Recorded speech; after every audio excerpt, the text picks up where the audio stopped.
Hello and welcome back to my GTNH playthrough. It is December 23rd. We are at the bottom of the autocrafting tower. So one of the things I did today, I haven't made too much progress on it, but at the base of both towers, yesterday I started to set these guys up. I did actually finally get them hooked up to power. So what I'm doing moving forward is basically using intermediate batteries, like substations basically on like a power grid, to then go to the others, so I'm not having to redo a bunch of stuff, or if I am redoing a bunch of energy hatches and what have you, I'm better tracking like the throughput of power.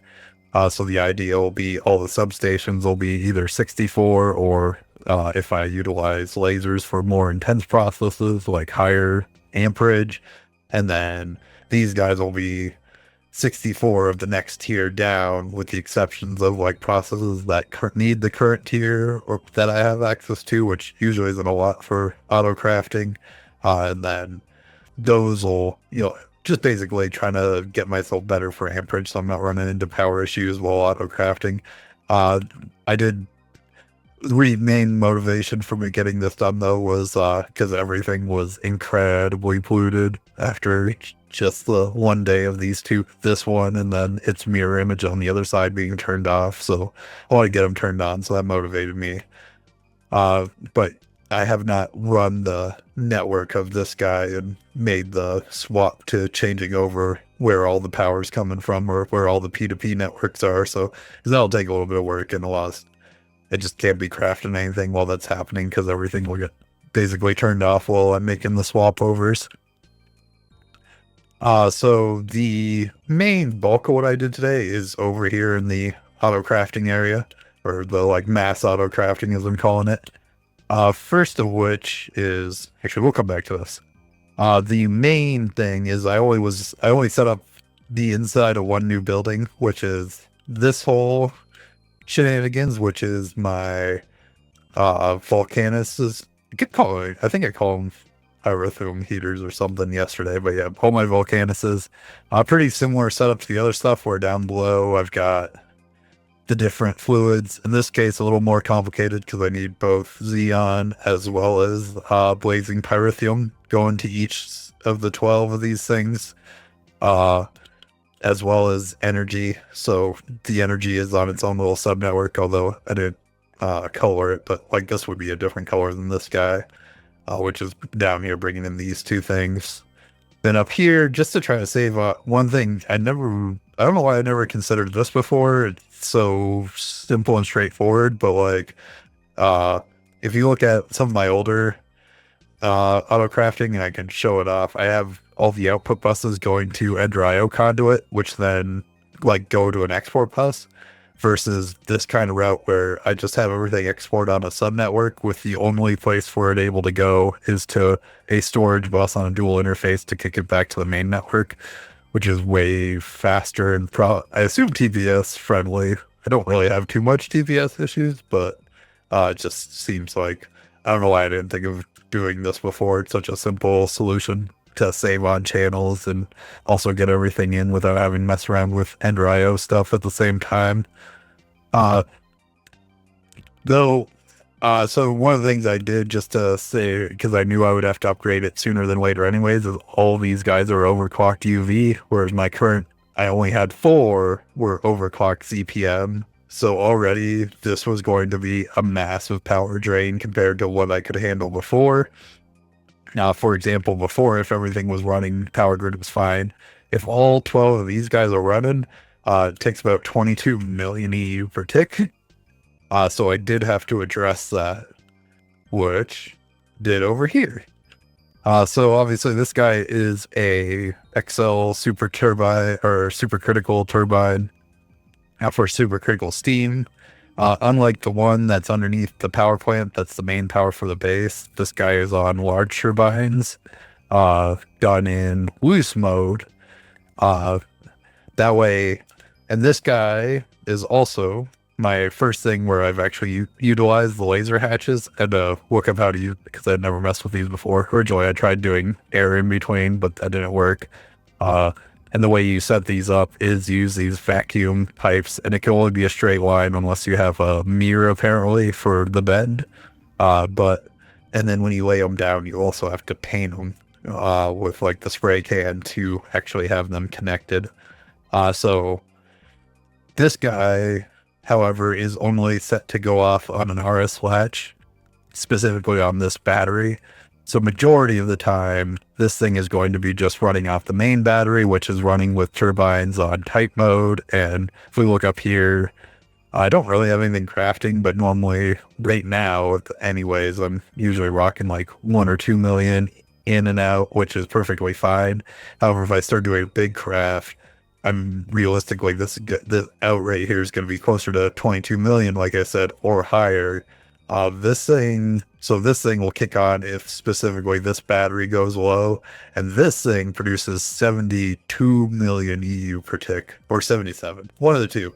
Either way, way more than enough, but I don't want it running all the time because, I mean, loose mode is going to eat up the turbines way faster, which is actually why I set up this guy down here. So this is a Mark III reactor, if you can tell from the purple casing. What this guy is making for me is duranium specifically, and should basically always be running. That way I always have the material for the turbines. Got a decent amount in storage, but we look here, got 36 huge, and then I don't actually have any large turbines. Wonder why. So I did throw those on the level maintainer. Currently not found. Let's see. If I craft 12 of these. And it says that it can do it, so I wonder why it's not found. Large turbine.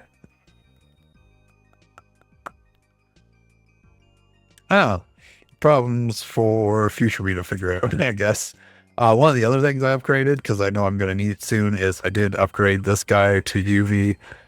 Since it's my only one I've constructed at the moment, I also overclocked it because nothing else is coming off this giant battery. But once I actually construct more of these, which will probably be a little bit just because of the coil cost, I'll probably pull this off of the overclock. But for the moment, since it has all my ABS recipes, I'm going to be probably end up being a bottleneck that can that'll go here. So that was the bulk of like my main like progress for the day, and then the rest of the time was actually spent working, shocker. And then just while I was debating about what I wanted to do next, some cosmetic stuff. Right now, what I am currently working towards is the now 13 Mark III reactors, because originally I needed 12, but I believe I can actually craft these if I wanted to.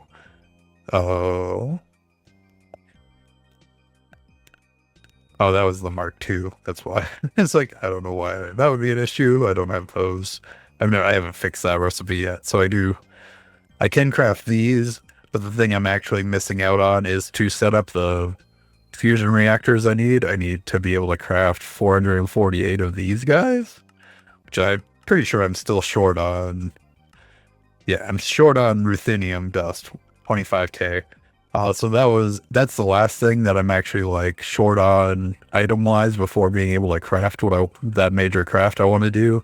And the main reason here is because of specifically this stuff, the sodium ruthenate dust, which actually comes from me processing my platinum. So I did go through and upgrade this block a little bit because this is where it was shutting off at, because we can see I actually have plenty of platinum concentrate.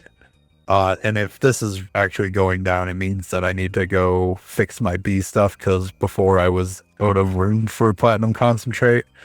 So that's something I'm going to have to address as well before that runs out, because that is the sodium ruthenite is what's holding me back right now.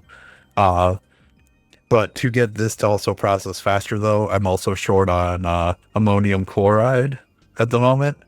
So I don't have that set up on a mega reactor. So there are a few chemicals such as that ammonium chloride that I do want to get onto some mega chemical or mega LCR, so I can help with my throughput here and not be waiting around on stuff like this with the Ruthenite, because I would preferably have, even if I wasn't trying to make this big craft, like a few 100,000 in reserve, because I'm sure it's just going to be used more.